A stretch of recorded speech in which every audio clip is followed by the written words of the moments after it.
están en el estudio, van al baño y se llevan el micrófono, ¿no? Y entonces van a hacer sus cosas al baño y todo el mundo se entera. Exactamente.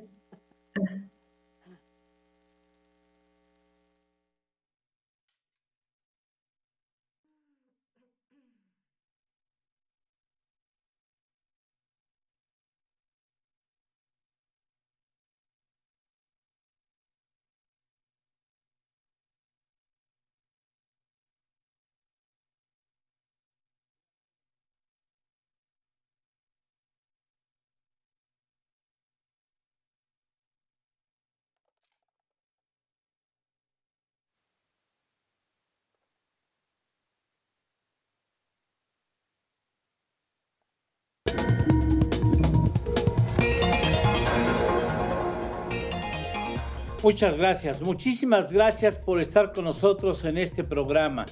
Gracias, sobre todo porque el tema no tiene desperdicio, obligado el análisis de la situación por la que atraviesa Petróleos Mexicanos, una empresa muy emblemática para el país.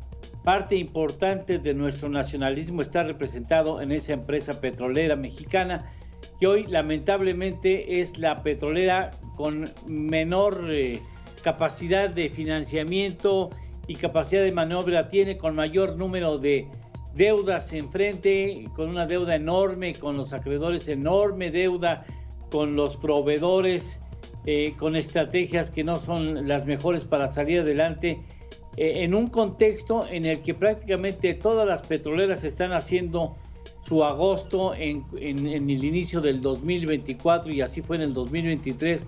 Pemex desde hace más de 3, 4, 5 años lo único que ha hecho, y muy bien y en suficiencia, es sufrir.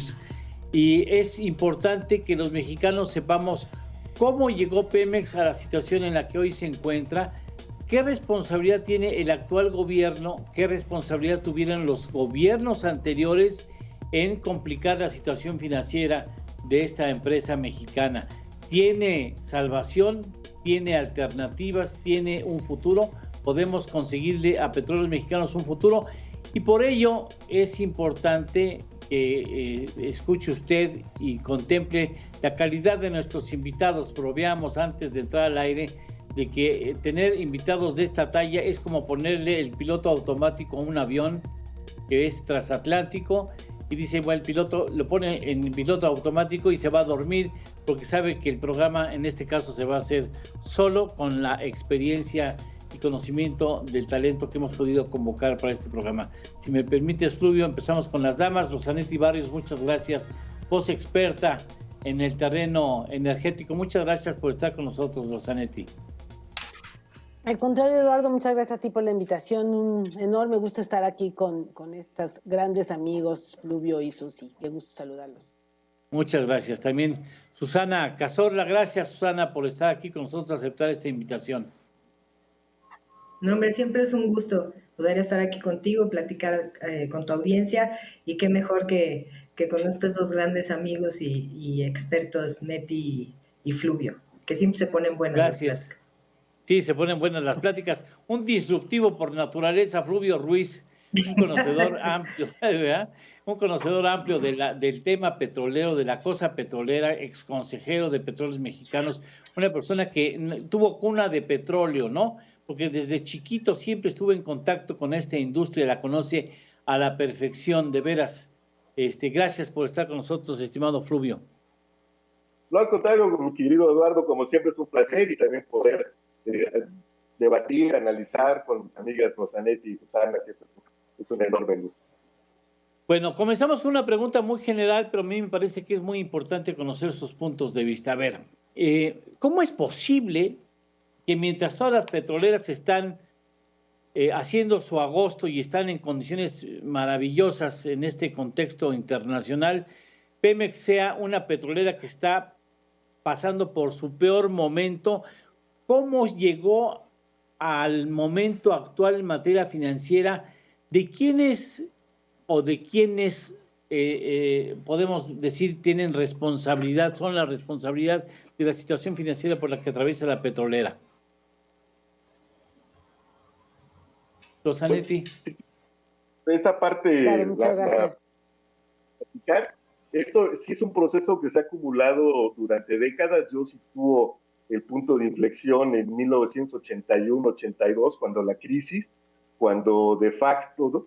Petróleos Mexicanos dejó de ser lo que había sido fundamentalmente desde su fundación en junio de 38, ¿no? Un par de meses después de la expropiación, que era el ente responsable de proveer al país de hidrocarburos y derivados. Esa había sido su función. México fue un país fundamentalmente autosuficiente en todo el periodo que conocemos como el desarrollo estabilizador. Incluso fuimos un país marginalmente importador entre 1971 y 73, y a partir, sobre todo de 1977, es que México empezó a incrementar de manera sustancial su producción petrolera.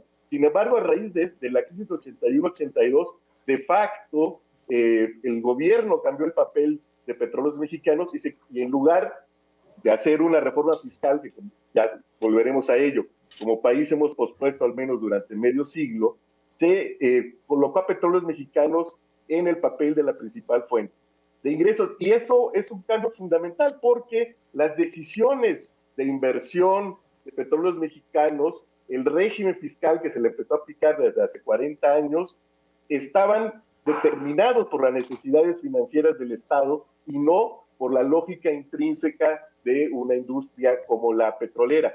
De hecho, si vemos los números desde la segunda mitad de los años 90, Petróleos Mexicanos fue una empresa que tenía altas utilidades o un rendimiento neto operativo, para decirlo en el argot de la contabilidad pública, antes de impuestos, pero después de impuestos tenía un rendimiento negativo. Solamente en 1995-96, 2006, 2012 y el 2022, Pemex tuvo rendimientos positivos después de impuestos y derechos, de manera que tenía que endeudarse tan solo para cubrir sus obligaciones fiscales. Pero no solo era el monto de las obligaciones, sino la forma en que las pagaba Petróleos Mexicanos. Hasta 2014, en cada ley de ingresos, se estipulaba la cantidad de recursos que Pemex tenía que pagar diario, semanalmente y mensualmente. Siempre había un artículo y eso estuvo hasta 2014. Además, Pemex estuvo sujeto a cuestiones como el famoso aprovechamiento sobre rendimientos excedentes, que era una maravilla. ¿Qué significaba este aprovechamiento que concluyó hasta 2006? Que si el presupuesto se hacía estimando el barril del petróleo a $10, pero en la práctica el precio alcanzaba $15, de esos $5 Pemex no veía un centavo. Todo, el 100% de ese diferencial se iba a las arcas de Hacienda. Hubo una reforma importante al régimen fiscal de Pemex en 2005 que explica el que Pemex hubiera tenido rendimientos positivos en 2006. Sin embargo, esta ventaja que logró Pemex se anuló con la aprobación de la Ley Federal de Presupuesto y Responsabilidad Hacendaria en 2007, que obligó a Petróleos Mexicanos a tener un superávit primario, que era una cantidad de dinero que, si bien se contabilizaba como ingresos propios de Pemex, Pemex no podía utilizar, y era simplemente para hacer una carátula financiera de las finanzas del gobierno que fuera menos deficitaria, ¿no? Después hubo un cambio de régimen en 2007 que integró algo increíble para la historia fiscal del mundo, que se llamó Derecho Adicional sobre Hidrocarburos. ¿Qué era este derecho? Que si Pemex decía, o si el presupuesto se confeccionaba pensando en 2 millones de barriles de producción, pero Pemex producía 1.8 millones, Pemex tenía que pagar un derecho adicional sobre esos 200,000 barriles no producidos, ¿no? Un caso único de pagar por ingresos no obtenidos. Y finalmente vino la reforma de 2014, que tuvo como consecuencia un régimen fiscal que terminó siendo aún más pesado que el anterior, porque se hizo en el verano de 2014, cuando los precios del crudo estaban entre 95 y $98, y al año siguiente el precio del crudo se llegó a cotizar a menos de $30, y el régimen fiscal tuvo un cambio muy importante, que fue que los límites de deducción, es decir, lo que puede deducir Pemex para el pago a partir de 2015 del derecho de utilidad compartida, que es el principal instrumento de traslación de la renta petrolera al Estado mexicano, pues se puso como una proporción, como un porcentaje de los ingresos, del valor de la producción. Como se cayó el precio del crudo en 2015, pues Pemex estuvo en el peor de los mundos. Tuvo menos ingresos porque se cayó a $30, pero a la vez tenía un límite de deducción inferior, por lo cual tenía que pagar mucho más. Y finalmente hubo una serie de disposiciones en la reforma constitucional de 2013, en particular el artículo 6º transitorio, que no se cumplieron. Ese artículo mandataba, entre otras cuestiones, a que Pemex se le resarciera el justo valor económico de lo que hubiera invertido en las áreas que no retuvo después de la ronda cero. Bueno, no se le dio un peso. Petróleos Mexicanos, Exploración y Producción estimó en 70,000 millones de pesos de 2015 lo que se le tendría que haber restituido y no ocurrió. Y algo que también fue constante durante muchos años, ustedes todos recordamos que el precio de las gasolinas era el mismo en el país. Bueno, era el mismo porque Pemex cada año, o más bien esa circunstancia hacía que Pemex absorbiera cada año entre 10 y 12 mil millones de pesos de costos de logística para que las gasolinas costaran lo mismo en la gasolinera de afuera de Ciudad Universitaria aquí en México, en el malecón de Coatzacoalcos o en Parral, Chihuahua. Entonces, ese conjunto de cuestiones cuantitativas, más el hecho de que Pemex no tiene autonomía presupuestal y de gestión, llevaron a la situación en la que nos encontramos. De hecho, hay que dar un dato que me parece se olvida. El peor año de Pemex ha sido hasta ahora 2015. En 2015 Pemex perdió 712,000 millones de pesos porque se conjugó todo esto. Un régimen fiscal que tuvo que ser modificado, por cierto, en febrero de 2016 vía decreto, y a partir de 2017 con una modificación en la ley de ingresos sobre hidrocarburos para mitigar un poco los efectos que tuvo sobre Pemex, que además resintió la caída del precio del crudo y la pérdida de patrimonio geológico y de activos derivados de la reforma energética. Entonces, el conjunto de todo esto, de un país que ha pospuesto la reforma fiscal durante medio siglo, cada vez hizo mucho más complicada la situación financiera de Pemex y se empieza a volver un círculo vicioso, como vemos ya en este día.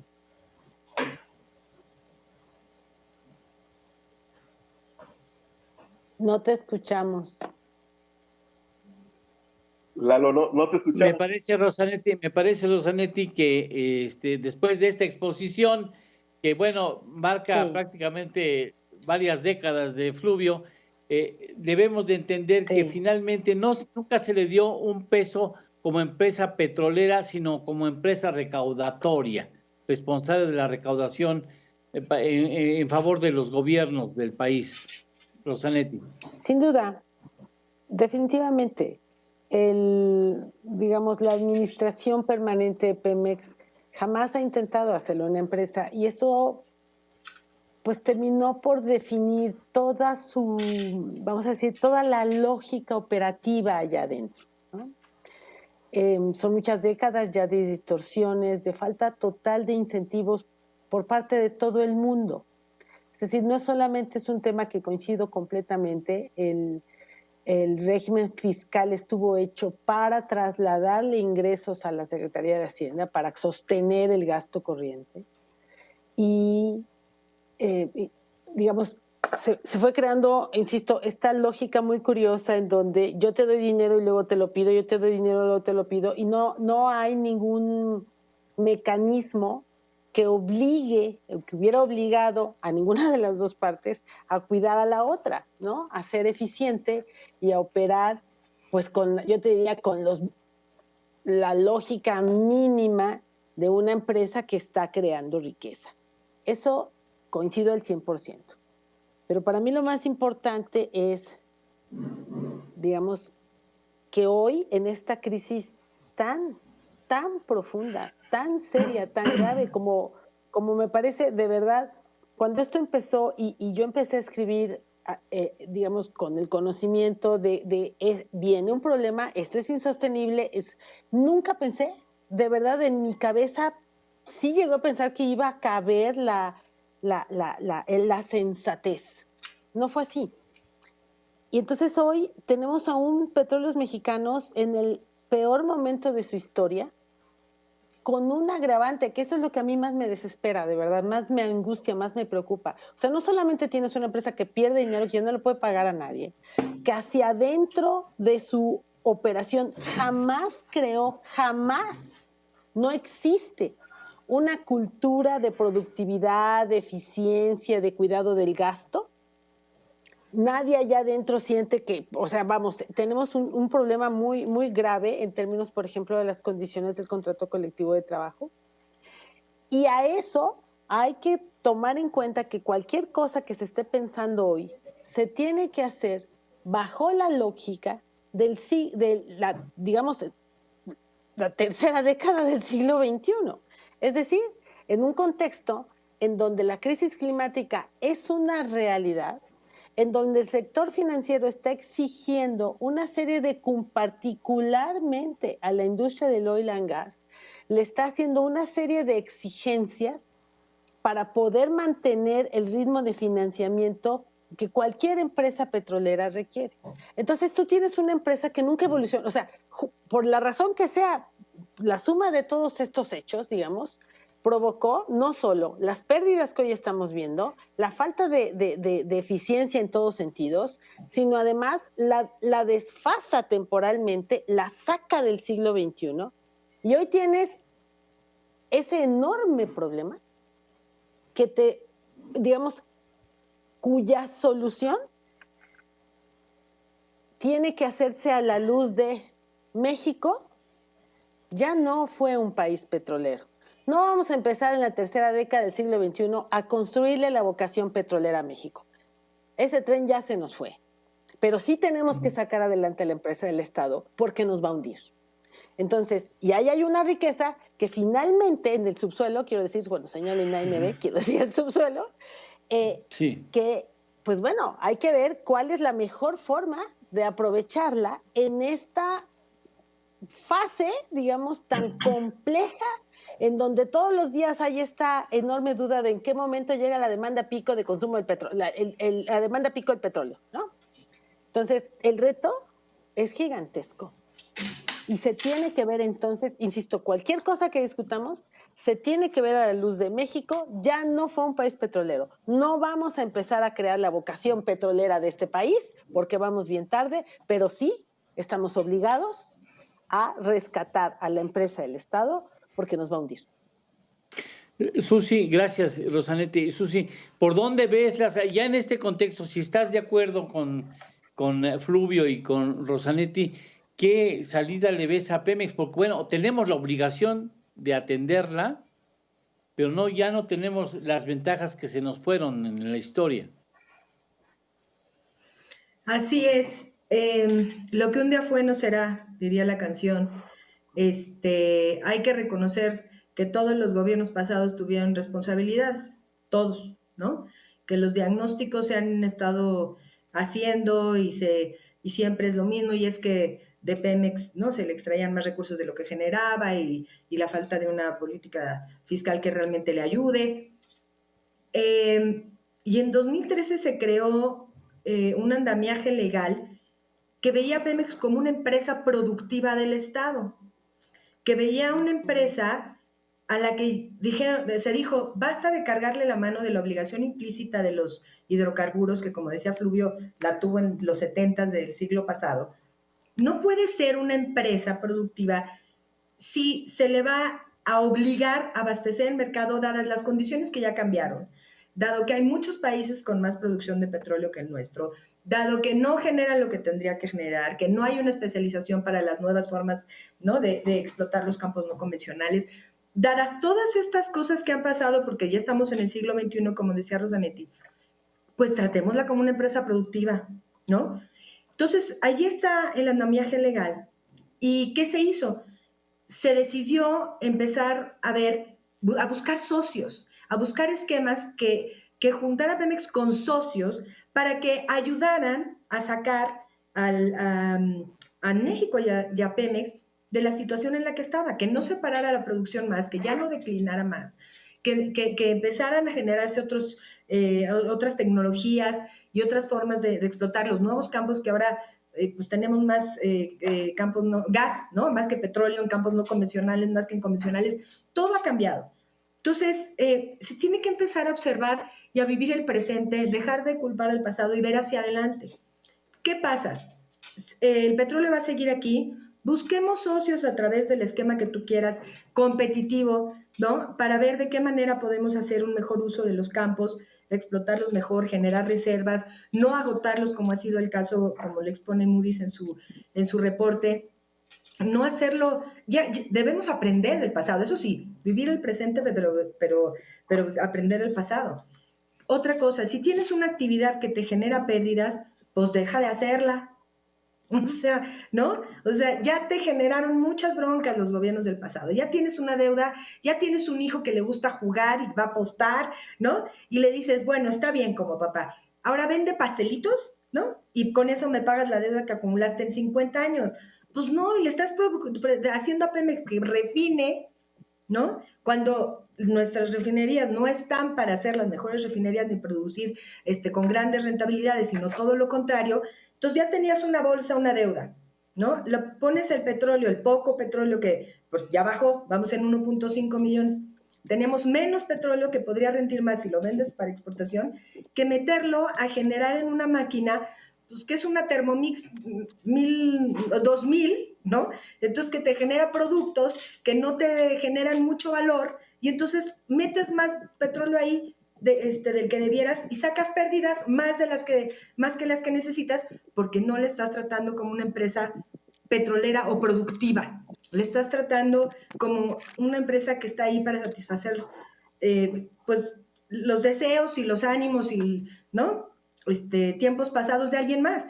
Entonces, otra vez, en lugar de aplicar lo que está escrito en la ley, la estamos otra vez forzando a abastecer el mercado sin condiciones competitivas, dando descuentos a pérdida a veces del costo de oportunidad de las referencias internacionales para acaparar clientes, a pesar de que estás perdiendo, hablando de gasolinas y diésel, gasolinas y diésel más que nada, y no estás aumentando la producción, se detuvo si tú quieres la caída, pero no estás aumentando la producción, no estás produciendo más gas que antes y estás generando... ¿ya me salí o aquí sigo? No, te estamos escuchando. Ah, perdón. Y estás produciendo combustóleo o sea, estás produciendo un mayor porcentaje de combustóleo que de petrolíferos que tienen un valor en el mercado, entonces estás perdiendo. Y otra cosa que decía Rosanetti, volviendo al presente y viendo hacia el futuro, se nos olvida que estamos en el siglo XXI y que a las empresas petroleras y de toda índole se les está obligando a cumplir con ciertos requisitos de criterios de sustentabilidad, de gobiernos corporativos, de temas sociales, y Pemex no tiene un programa que le esté dando ese valor, que esté haciendo que se vea que está cumpliendo con esos criterios que hoy en día son indispensables para adquirir financiamiento externo. Entonces, imagínate, tenemos otra vez la bolsa de deuda, generando cosas, haciendo actividades que no te generan rentas porque no la tratas como una empresa, la tratas como un capricho. Menos petróleo, menos exportaciones, más combustóleo, más contaminación. No tenemos una política específica, clara, que los inversionistas, no yo, que los inversionistas estén reconociendo como que se está cumpliendo con las obligaciones de sostenibilidad, de gobierno corporativo, sociales. No está, ¿no? Y todo esto aunado a que los precios no se están moviendo conforme a la referencia internacional por una instrucción que se dio de que iban a subir conforme a la inflación. Entonces, pues si sabemos que los precios de referencia suben y bajan y queremos que gane, pues cuando se pueda, pues no, le metes un IEPS con un estímulo fiscal que al final Hacienda otra vez está llevando la lana cuando bajan los precios, a Pemex no lo estás tratando como una empresa productiva. Entonces, hay cambios estructurales que se necesitan. Tenemos un capital humano valiosísimo ahí en Pemex que deberíamos estar capacitando para el siglo XXI. Ellos deberían estar aprendiendo a hacer lo que viene. Deberían estar ahí para hacer una capacitación que les permita enfrentar innovación, tecnología, ¿no? Que sean los petroleros del siglo XXI con prácticas específicas para reducir en todas las actividades emisiones de CO2, que vean realmente la necesidad de cambiar el uso de los hidrocarburos para quemarlos como combustibles y usarlos como petroquímica. Vaya, hay cosas que se pueden hacer, pero definitivamente hoy no lo estamos haciendo. Muchas gracias, Susi. Permítame ir a una pausa y por eso el programa se llama Pemex da jaque al rey, porque resulta que la problemática que hoy arrastra Pemex pudiera complicar las cosas a la nación en su conjunto. Y si ya Pemex no tiene grado de inversión, el asunto es que el país pudiera perder el grado de inversión por una mala atención a este paciente que exige inmediatamente una atención relevante y acertada, porque ya no hay margen para más errores. Regresamos después de una pausa. En eso le quiero preguntar si ya tenemos margen para más errores y si de algo sirve el petróleo que está aún en el subsuelo. Regresamos con esos temas.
A ver, quisiera preguntarte, Rosanetti, ¿hay margen de maniobra para salvar a Pemex? O hay margen de equivocación posible, porque igual hicimos otra estrategia que no es la indicada y el asunto se complica más. O sea, sí hay posibilidades de salvar a Pemex y el margen de equivocarnos es amplio o es muy corto. Pues mira, Eduardo, yo te diría, yo no retaría al presidente si se puede seguir equivocando.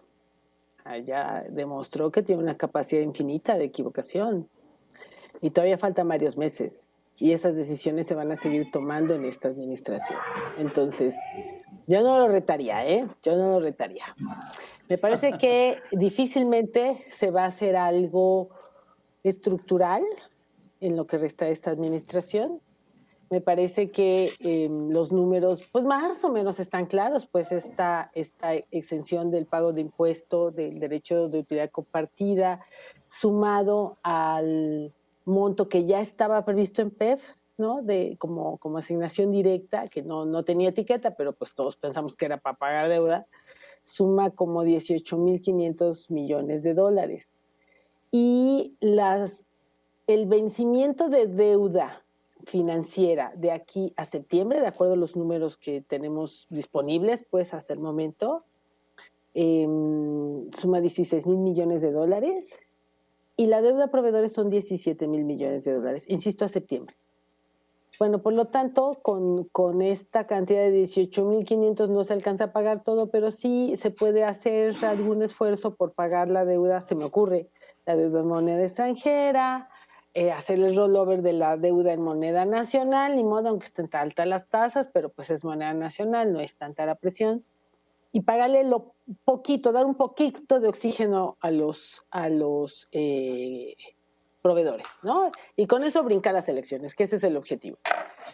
Por lo tanto, insisto, dudo, por eso digo, no lo pongan a prueba, por favor, porque ahí así está calculado claramente por Hacienda para llegar a junio y pues a ver qué pasa. El documento que emitió Moody's es muy revelador, de verdad muy, muy revelador. Moody's habla, por ejemplo, de esta señal mandada por el Consejo de Administración actual sobre la posibilidad o la exigencia de que sea el soberano el que absorba la totalidad de la deuda. Que por cierto son 10 puntos del PIB, la financiera nada más 5 de la laboral y pues lo que dé el proveedor es. Entonces, lo que dice Moody's es, bueno, pues el soberano de pronto recogiera 15 puntos del PIB de deuda, así nomás, sin ningún cambio, pues claramente tendría un impacto muy, muy negativo, ¿no? Yo considero, insisto, que es, a ver, la deuda ya es nuestra, es de los mexicanos, más allá de si la reconoce o no la reconoce el soberano, porque eso tiene sus impactos sobre, digamos, que se pudiera considerar un posible default, en fin, pero la deuda es nuestra. Entonces el punto es, ¿cómo le vamos a hacer para pagarla? Y al mismo tiempo, ¿qué vamos a hacer con Pemex? Pues,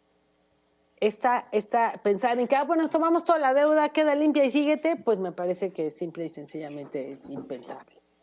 Yo creo, desde mi punto de vista, permítanme plantearles lo siguiente. Yo creo que hay 4 aspectos, 4 fundamentales que el gobierno que llegue tendría que considerar para poder pensar en que Pemex va a seguir adelante, va a constituir en algún momento una fuente de riqueza, insisto, ya sin estos sueños del grande petrolero, pero sí una fuente de riqueza, y sobre todo no va a representar un ancla para México en más de un sentido, desde finanzas públicas y para efectos de la transición energética. Entonces, para mí hay 4 elementos que se tienen que atender. El primero de todos, el más importante en cualquier entidad, empresa, país, la gobernanza. Si tú no tienes una gobernanza seria, profesional, jamás vas a poder, tomes la decisión que tomes, seguir dependiendo de una persona, la que sea, que esté en Palacio Nacional o en Los Pinos, en donde vaya a estar la próxima, la sede del Poder Ejecutivo, es 2 tiros así en las patas, pues perdónenme la expresión, ¿no? O sea, no podemos continuar con esta lógica de al director general le reporta al presidente y es lo único. No, el director general tiene que darle cuentas a los mexicanos. Entonces, número 1, gobernanza seria. Número 2, modelo de negocios. El modelo de negocios del siglo XXI, de una empresa que trae unos lastres tremendos. ¿Es posible diseñar un modelo de negocios exitoso? Me parece que sí, en el entendido que no hay balas de plata y que ninguna solución va a ser de corto plazo. Pero me parece que se puede trazar una ruta, sí, que dé confianza a todo el mundo, al inversionista, para que finalmente lleguemos a otro punto que ahorita menciono. Entonces, insisto, gobernanza, plan de negocios. El tercer punto, desde mi punto de vista, tiene que ser necesariamente hablar del pasivo laboral. Necesariamente. ¿Queremos o no queremos una empresa rentable, eficiente, que actúe, que piense que se cree una cultura corporativa de creación de valor. Pues eso pasa necesariamente por una conversación seria con el sindicato y hablar del pasivo laboral. Y el cuarto punto tiene que ver con el acceso al crédito, ¿no? Con la posible reestructuración, planteamiento, llámale como quieras, de la deuda, en donde sí o sí, no es como dice Susi, yo no lo digo, lo dice el sector financiero, tienes que cumplir con estos famosos criterios, por lo menos tener un plan creíble, que vas a cumplir con los criterios de respeto al medio ambiente, a todo tu contexto social y a la gobernanza, ESG en inglés, ¿no? Entonces, para mí, la mesa, el paquete completo del gobierno que venga, que quiera, yo diría que aunque no quiera, porque ahora sí ya nos llevaron al extremo, que va a enfrentar esta reestructuración necesaria de Pemex con unas finanzas públicas raquíticas, con un margen de operación de 2%, porque todo lo demás ya está comprometido. Entonces, así, Ana, decir, pues vamos a entrarle de fondo. ¿Es necesario? Es indispensable, Eduardo, indispensable. Este tamaño de problema ya nos rebasó a todos y ahora o le entras, te le paras enfrente al toro o te va a aplastar. Bien, tenemos 10 minutos de programa. Les ruego, si pueden ser un poquito más breves para tomar espacio. Susana, decir en este planteamiento que nos marcan Fluvio y Rosanetti, ¿va a servir de algo tener abajo petróleo? ¿O ya en la nueva modalidad del siglo XXI pues ya no vale tanto como valía antes? No, claro que sí, claro que sí. O sea, hay que seguir explorando, ¿no? Hay que seguir produciendo. El tema no es ese, no es el qué, sino es el cómo. No lo estamos haciendo bien. Entonces, esta es una industria en la que los procesos, como en casi todas las industrias, son fundamentales para que generes rentas, ¿no? En los campos cada vez hay más y mejor tecnología. Lo que te decía hace rato, en México no nos estamos enfocando en eso. Desafortunadamente, en estos últimos 5 años desapareció el interés por la ciencia, por la innovación, por la tecnología, y entonces en lugar de ser más competitivos para sacar ese producto que está en el subsuelo, pues somos menos productivos, menos competitivos, más costosos, y eso nos va sacando del mercado solitos. En lugar de hacer que empresa sea una empresa que pueda competir con otras y ganar con competencia, ¿no? Lo que esté en juego en cualquiera de las actividades de la cadena productiva, no lo estamos haciendo porque no le estamos apostando a la capacitación, a la innovación, a la inversión tecnológica. Seguimos, repito, queriendo hacer las cosas como en el siglo pasado, cuando ya estamos en otro momento. Y otra cosa bien importante, en el siglo pasado estábamos por la quema de combustibles fósiles. Ese era el objetivo, porque incluso hasta se modificó la Constitución para sacar la petroquímica, ¿no? Que se ha tenido olvidada, ¿no? La petroquímica es una industria muy productiva, muy rentable, que quizás habría que ver la forma de retomarla desde otra forma, desde otra perspectiva, tomarla como algo en serio, porque la industria petroquímica en México necesita un Pemex fuerte, ¿no? Necesita de todos estos insumos que provee petróleo y todas las petroleras en el mundo, pero necesita tenerlos a la mano, necesita tener certeza, necesita tener costos eficientes, necesita tener garantía de abasto. Bien. Y que esa petroquímica también nos genere rentas en México. Entonces, claro que hay formas de utilizar el producto que está en el subsuelo, Fluvio, solo hay que modernizarnos. Fluvio, en ese contexto que nos ha planteado Rosanetti y Susana, es muy estrecho el margen, o sea, como para no, si nos equivocamos, no la libramos, según entiendo. Sí, por supuesto. Yo empezaría nada más para ponerle número a toda la historia que conté en mi primera intervención. O sea, en lo que va del 2001 a septiembre de 2023, Pemex le entregó al fisco 11.33 billones de pesos, que equivalen a 6.3 veces su deuda, ¿no? Nada más para poner ese dato duro. Ahora, no hay margen de maniobra y yo creo que las soluciones tiene que ser una solución muy profunda muy multidimensional, pasa por condiciones previas. Yo no veo la posibilidad de hacer un Pemex sustentable sin una reforma fiscal que incremente al menos la recaudación 5 o 6 puntos, porque de pronto el gobierno absorbe la deuda y no hay cambios fundamentales. Claro. Por ejemplo, sobre Pemex, hay algo que me parece muy importante. Pemex tiene que dejar de ser evaluada de una perspectiva volumétrica para hacerlo en una perspectiva de resultados, porque ahora lo que se le sigue producir, por ejemplo, gasolinas, como sea, ¿no? Que van mejor así, porque cuando terminen la conquistadora de Tula, la de Salina Cruz, en fin, van a ser en general mejores los recursos. Hay 2 refinerías que ganan, sorprendentemente son Minatitlán y Ciudad Madero, hasta eso que ganan, pero que requiere en general el Sistema Nacional de Refinación.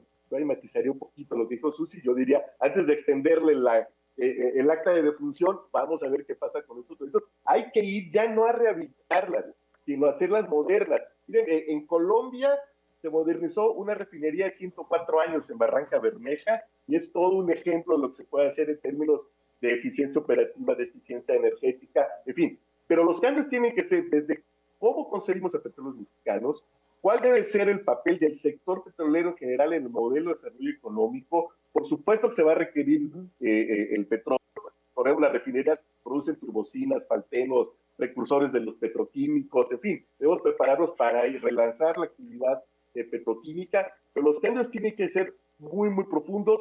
Tenemos que repensar, y completamente de acuerdo con Rosanetti, el tema de la gobernanza de petróleos mexicanos tiene que evolucionar hacia una empresa energética, tiene que evolucionar hacia una empresa con autonomía de gestión y presupuestal, porque igual se le resuelve el problema hoy, pero mañana, mientras Pemex pueda seguir siendo considerada como factor de ajuste de cuentas nacionales, pues lo va a volver a hacer. Es una tentación demasiado grande. Entonces, sí se le tienen las grandes empresas públicas que funcionan, porque tampoco es una fatalidad ser una empresa pública, Equinor, Petrobras, Petronas, Eni, porque Italia ni a petróleo llega, pero es una potente empresa pública.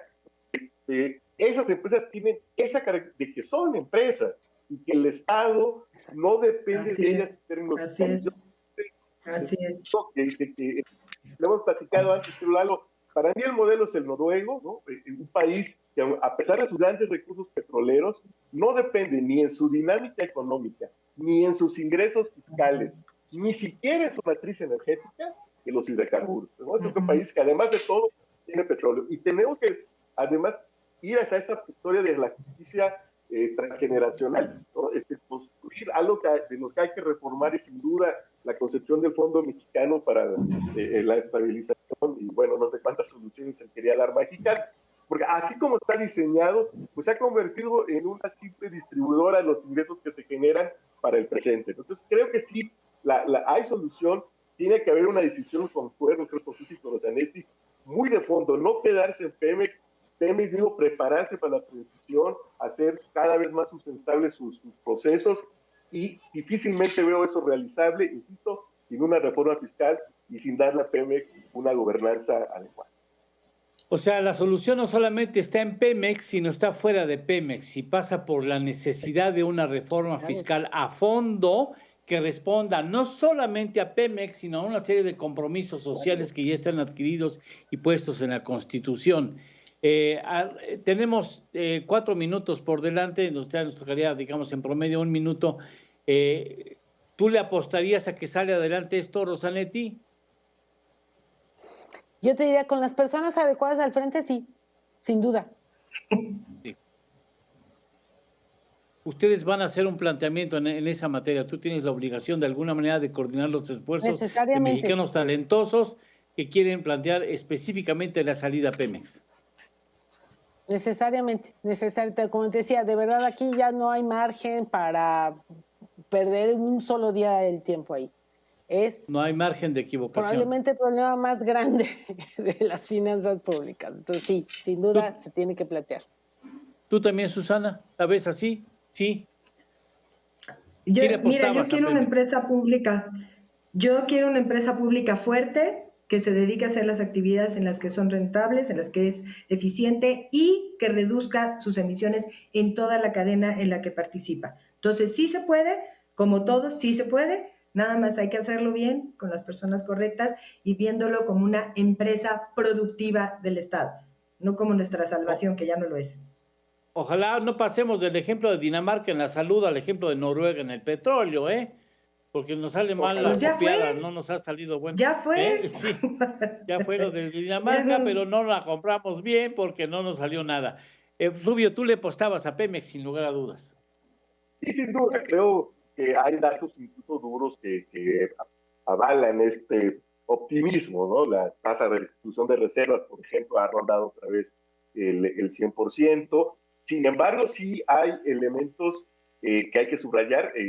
La investigación de desarrollo tecnológico, por ejemplo, eso es fundamental recuperarlo, relanzarlo, la formación de recursos humanos, preparar además organizativamente a petróleos mexicanos para recibir a gente que se pone a estudiar y demás, y encontrar el nicho tecnológico en el cual Petróleos Mexicanos puede tener ventajas comparativas.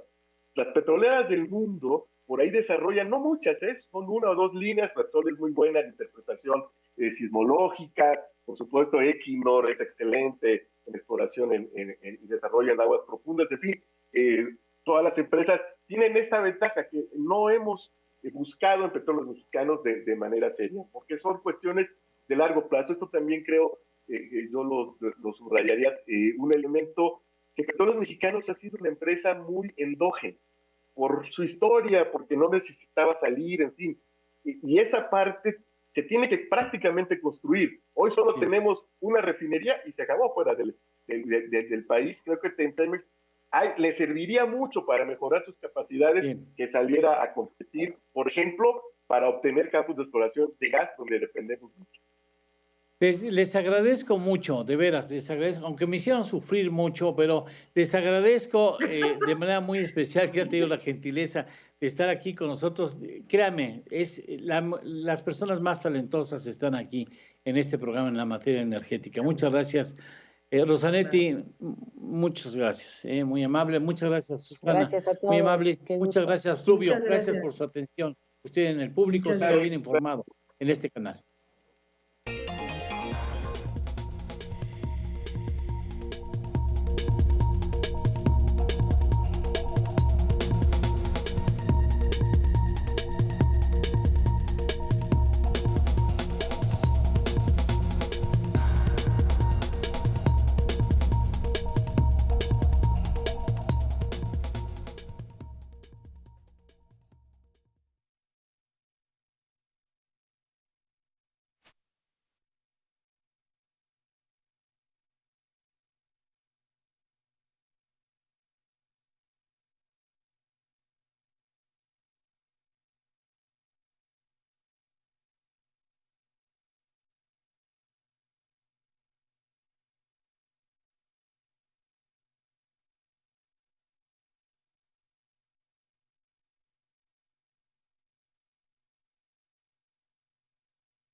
Territorio, con Abel Martínez. Pues es desesperación porque luego pues surgen situaciones de emergencia y no hay cómo comunicarse. El pronóstico climatológico para este trimestre, febrero, marzo y abril, no es nada